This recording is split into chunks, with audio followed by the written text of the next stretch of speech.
jamais. Plus de toi, Seigneur, remplis mes ténèbres. Esprit de Dieu, fais tomber mes barrières. Ton nom résonne comme un chant sacré. Ta gloire autour de Chaman s'effoule. Et je te lève, louange pour tout ce péché. Souffle sur mon cœur, vide ta gloire. Jésus, l'olive est ma foi.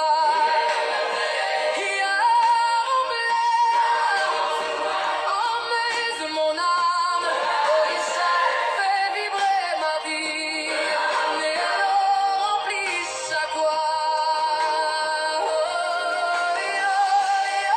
Vivifie ma vie, Seigneur.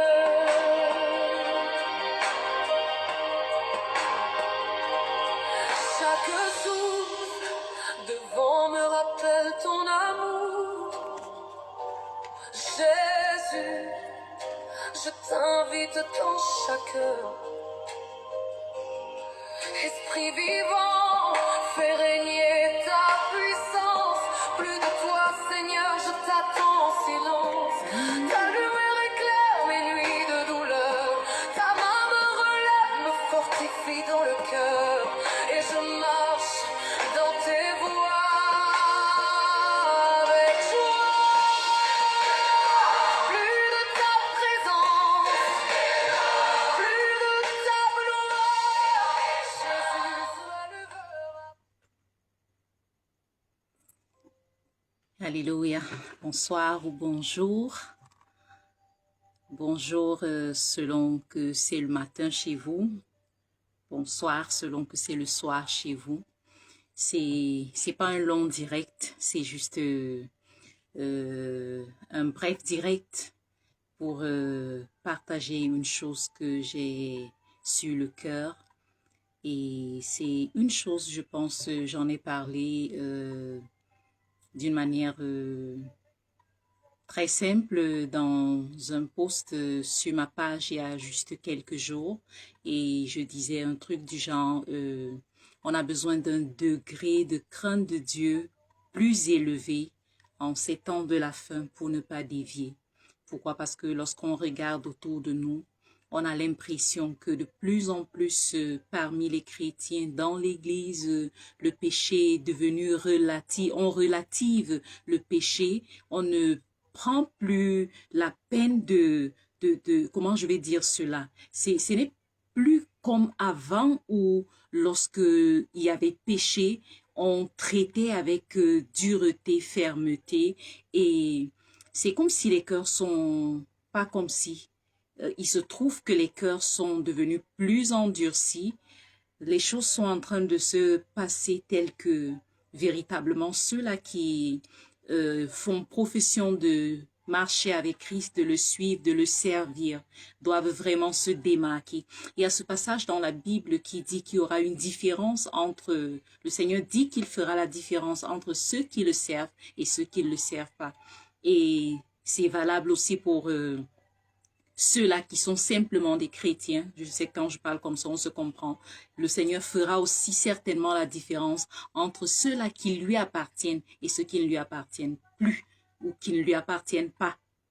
Bref, c'est avec le cœur un peu lourd et vous comprendrez pourquoi je m'emballe un peu. C'est triste de voir que des personnes vont dire du bout des lèvres, je suis chrétien, je suis chrétienne, mais lorsque vous allez regarder à leur vie, vous n'allez pratiquement pas voir quelque chose de palpable, de tangible, qui atteste véritablement de la présence de Christ dans leur vie, qui témoigne de ce qu'ils marchent et vivent avec Christ.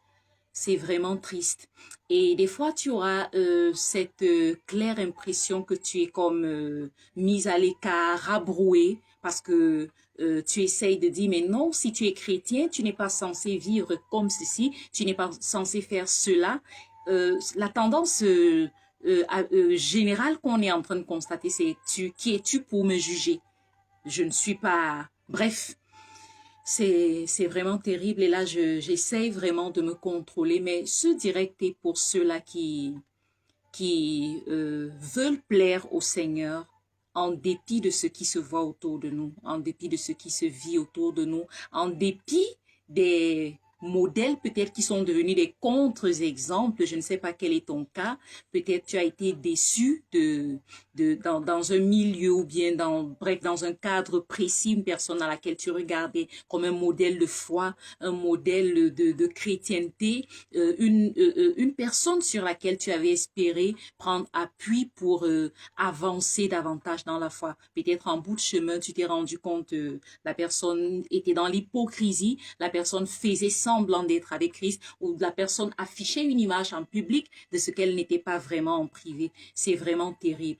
Je pense que ça ne sert à rien de faire semblant d'être chrétien, ça ne sert à rien de faire semblant de servir le Seigneur. C'est soit tu sers le Seigneur, soit tu ne le sers pas. Soit tu appartiens au Seigneur, soit tu ne lui appartiens pas. Il n'y a pas de demi-mesure.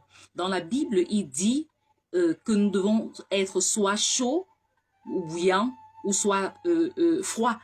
Ceux-là qui pensent qu'être tiède, c'est quelque chose, jouir de la vie, jouir des plaisirs de ce monde et en même temps avoir un pied dans l'église, dans le Seigneur, ça ne marche pas comme ça. Le Seigneur,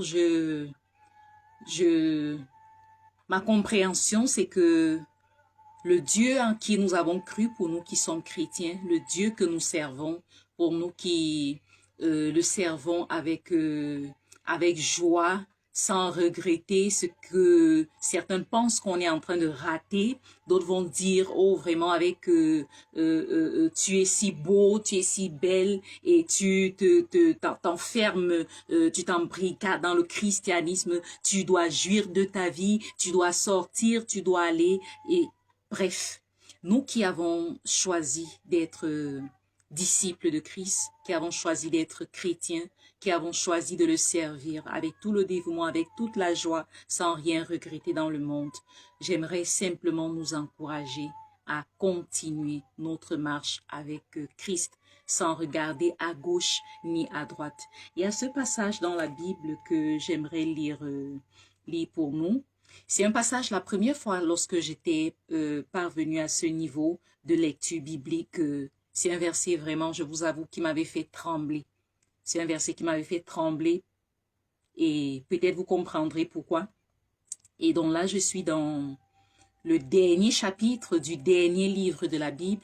Je suis dans Apocalypse au chapitre 22 et je vais lire le verset 11. Verset 11, il est écrit que celui qui est injuste soit encore injuste, que celui qui est souillé se souille encore, et que le juste pratique encore la justice, et que celui qui est saint se sanctifie encore. En d'autres termes, tu as choisi, tu as accepté, tu as proclamé ton appartenance à Christ. Sois pleinement avec Christ. Sanctifie-toi encore. Purifie-toi davantage. Marche davantage dans la sanctification. Marche davantage dans la crainte de Dieu. Ne fais pas de mélange. Ne prétends pas être ce que tu n'es pas. Tu peux encore dire, Seigneur, je veux te connaître davantage. Je veux te plaire davantage. Je veux vivre pour toi. Mais tu sais qu'il y a telle chose dans ma vie qui ne te glorifie pas, qui ne t'honore pas. J'ai besoin de ton aide pour m'en sortir. Il vaut mieux être vrai. J'en parle parce que plusieurs personnes dans la foi, plusieurs personnes dans l'église ont commencé à marcher avec le Seigneur. Mais en cours de chemin, je ne sais pas ce qui s'est passé. Il y a eu déviation. Et aujourd'hui, ces personnes sont l'ombre d'elles-mêmes. Elles vivent et pratiquent des choses qu'il est honteux de dire en public. Sois vrai avec Dieu. Oui, c'est pas peut-être à tout le monde que tu vas dire, voici ce que je traverse, voici ce que je vis. Mais je veux croire que dans ton entourage, autour de toi, il y a quelque part une personne que le Seigneur a disposé, qui peut t'écouter sans te juger, mais avec toute la disposition de t'aider en sachant que selon ce que la Bible dit, soutenir ceux-là qui sont faibles, encourager ceux qui sont faibles dans la foi, ceux-là qui sont tombés. Encore la Bible dit que celui qui croit être debout prenne garde de tomber. Je ne nous dis pas de juger, de condamner les personnes qui ont sombré dans le péché, qui sont tombées dans le péché ou qui sont en train de vivre de travers ou qui sont en train qui sont en train de cheminer sur un chemin qui n'est pas véritablement celui de la foi. Mais je nous encourage. Tu te connais. Le Seigneur te connaît. Il connaît quels sont les défis. C'est clair que lorsqu'on confesse Christ comme Sauveur et Seigneur dans notre vie, le diable se lève et il décide de mener la guerre pour que nous rentrions dans le monde, qu'on tombe, qu'on trébuche. Et c'est là où le diable se réjouit. Alors, au-delà de nous encourager d'être vrais dans notre foi, au-delà de nous encourager de ne pas faire semblant d'être avec le Seigneur, j'aimerais encourager une personne. J'aimerais, même si ce direct c'est juste pour une seule âme, j'aimerais t'encourager. Le Seigneur sait dans quoi tu es tombé. Le Seigneur sait avec quoi tu luttes. Le Seigneur sait à quoi tu es en proie en ce moment. Demande de l'aide. Ne reste pas seul dans ton coin. Une âme isolée, une personne isolée, seule dans son coin, qui s'éloigne, qui se déconnecte des frères et des sœurs, c'est une proie tellement facile pour le diable. Demande de l'aide. Crie au Seigneur, oui, dans tes moments intimes avec Dieu, mais demande de l'aide. C'est pas pour rien que la Bible dit « Confessez vos péchés les uns aux autres et priez les uns pour les autres afin que vous soyez guéris. » Ouvre-toi. Tu es une âme précieuse que le Seigneur veut racheter. Il a payé le prix ultime pour toi à la croix, pour toi et pour moi. Son sang a coulé au calvaire et ce sang n'a pas coulé en vain. Toi, serviteur de Dieu qui a bien commencé et qui a dévié en chemin, peut-être tu as été, je sais pas, influencé par les mauvaises compagnies selon que la Bible dit que les mauvaises compagnies corrompent les bonnes mœurs. Et tu ne te sens pas en paix. Pour toi, vraiment, en qui il y a encore un minimum de crainte de Dieu, tu n'es pas en paix. Tu sais que ce que tu fais est mal. Tu utilises les artifices et autres pour extorquer de l'argent aux âmes faibles, aux fidèles qui ne sont pas assez éclairés spirituellement. Répands-toi. Demande de l'aide. Parle. Et c'est en cela que l'Esprit de Dieu, qui est disponible, prendra le relais pour te sortir, te tirer de la fosse dans laquelle Satan veut que tu sombres. Tu es appelé à éclairer. Tu es une lampe qui doit être placée sur le chandelier pour éclairer ceux qui entrent. Tu n'es pas censé rester en dessous du chandelier ou bien sous le boisseau. Tu es censé éclairer. Alors choisis d'éclairer. Que celui qui est injuste soit encore injuste. Pas pour dire que tu dois continuer dans l'injustice si tu as sombré dans des voies tortueuses, des voies qui ne glorifient pas le Seigneur. Tu peux sortir de là. Mais ce verset, je pense que c'est pour dire que ne fais pas semblant d'être juste alors que tu n'es pas juste devant Dieu. Ne fais pas semblant. Que celui qui est souillé se souille encore. Si tu vis dans la souillure, dans l'immoralité, l'impudicité et que tu t'y plais, ne fais pas semblant d'être un saint parce que Dieu te voit, Dieu te connaît. Mais cherche à sortir de là si tu veux que le Seigneur se glorifie dans ta vie. Et il veut se glorifier. Il veut se servir de toi.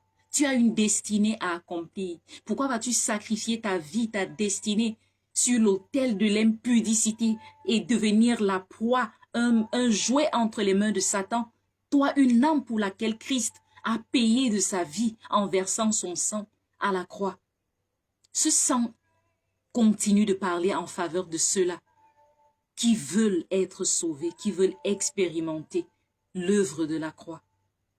Crie au Seigneur. Que le juste pratique encore la justice et que celui qui est saint se sanctifie encore. Continue de marcher dans la sanctification. Toi qui sais que c'est ça le plan de Dieu, c'est ça la volonté du Seigneur. Demande de l'aide. Ouvre-toi. Certainement, comme je le disais il y a un instant, même si c'est la vie la plus sale, les choses les plus ignobles dans lesquelles tu te retrouves en ce moment, je pense que la grâce de Dieu est encore disponible. C'est une chose que de tomber. C'est une autre chose que d'accepter d'être relevé par la grâce de Dieu. Et je te parle à toi qui sais que tu as dévié et que l'Esprit de Dieu est attristé. Tu es triste et l'Esprit de Dieu en toi est attristé. Le Seigneur veut te sortir de là, il veut te tirer de là. Saisis sa grâce maintenant, pendant qu'il est encore temps. Saisis la grâce de Dieu maintenant, pendant que le temps de la grâce est encore là. Saisis la grâce de Dieu. Je t'en supplie par les compassions de Christ. Ne fais pas semblant d'être dans la foi alors que tu sais que le Seigneur est attristé et que l'Esprit de Dieu est en colère après les choses que tu pratiques et que tu vis. Dieu peut te sortir de là. S'il a versé son sang au calvaire, s'il a payé du prix de la vie de son Fils, afin que toi et moi soyons sauvés, pourquoi vas-tu accepter de continuer de croupir dans les choses qui ne le glorifient pas? L'Église, le corps de Christ, le milieu chrétien, tellement de choses malheureusement sont en train de se passer.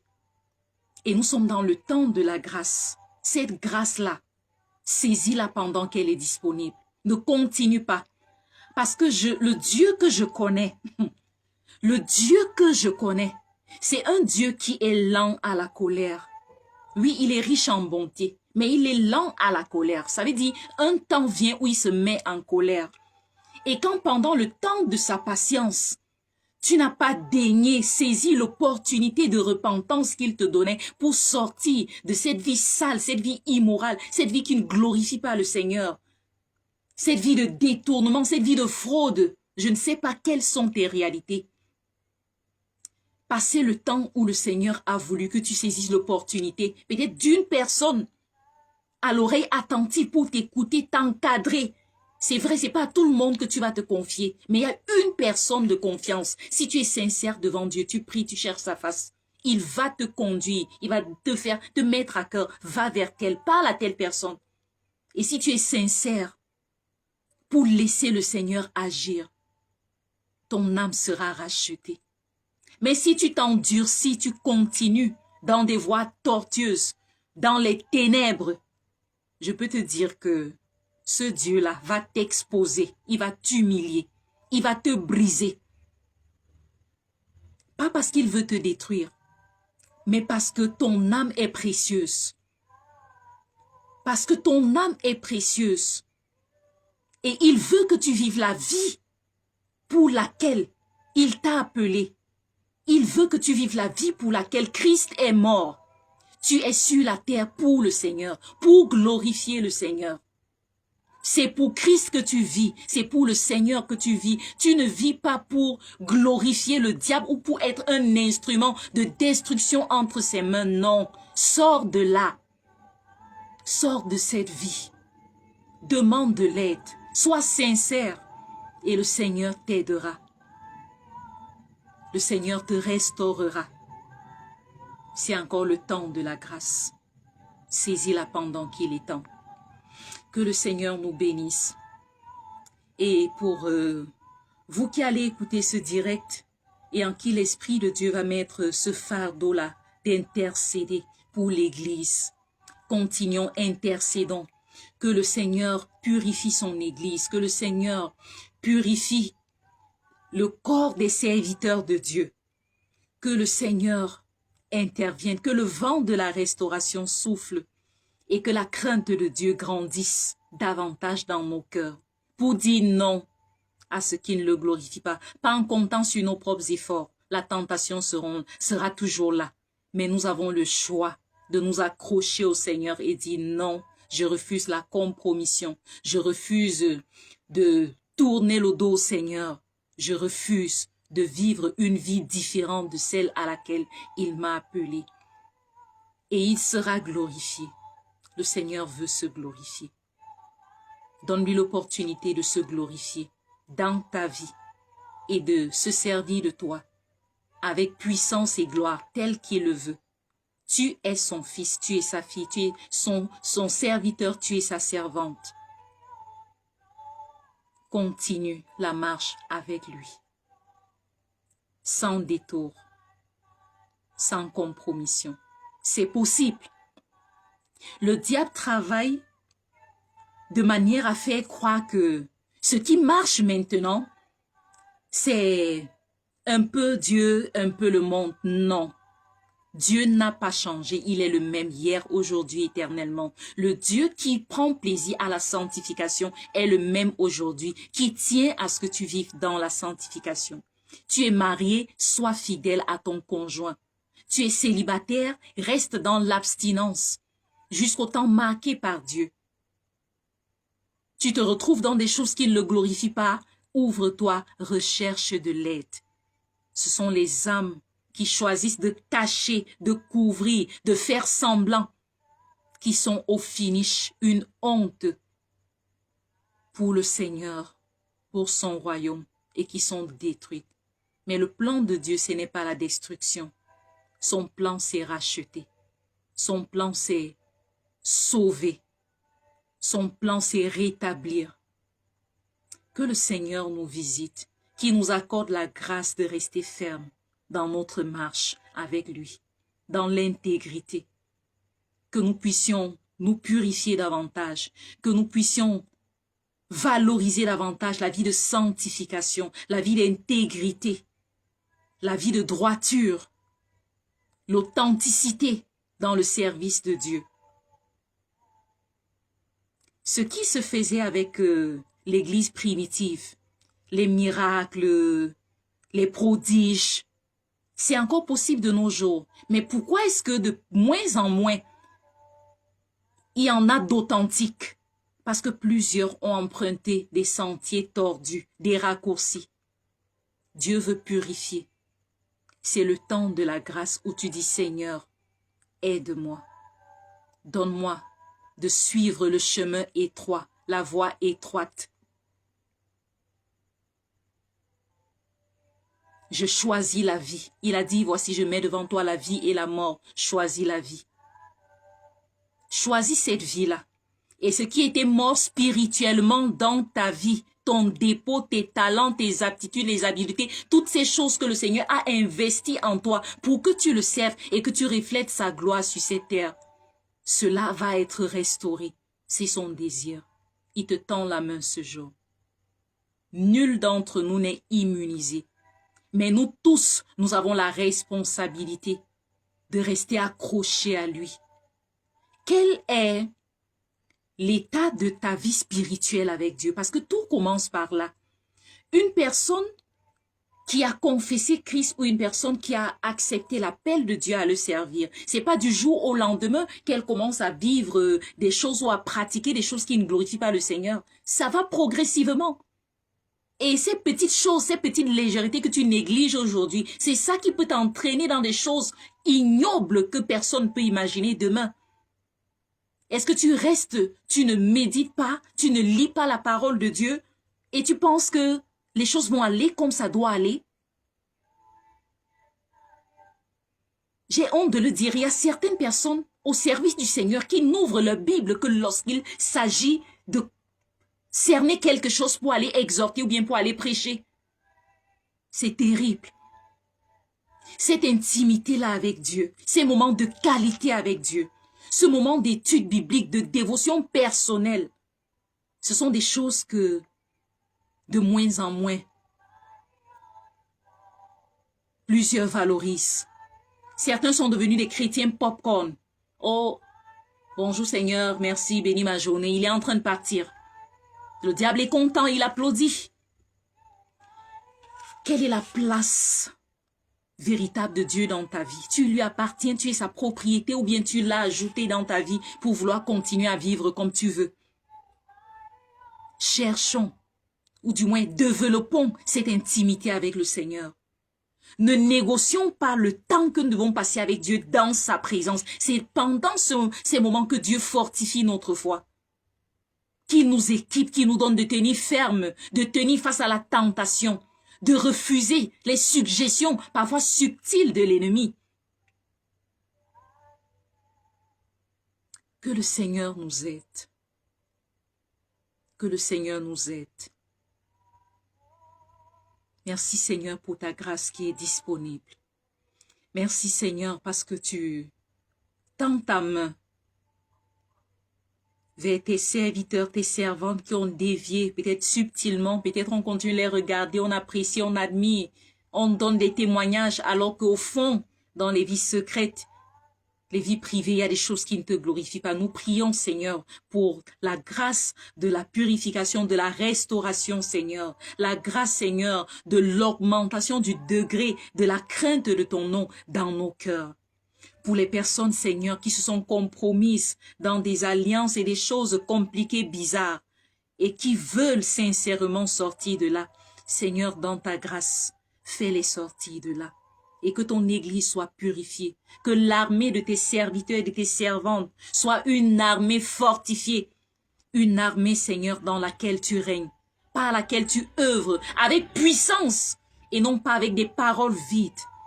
Seigneur, ta grâce, merci Éternel, parce que tu es fidèle, et tu agis fidèlement dans la vie de ceux-là, qui s'accrochent à toi, qui comptent sur toi, qui ont commencé avec toi et qui veulent finir avec toi.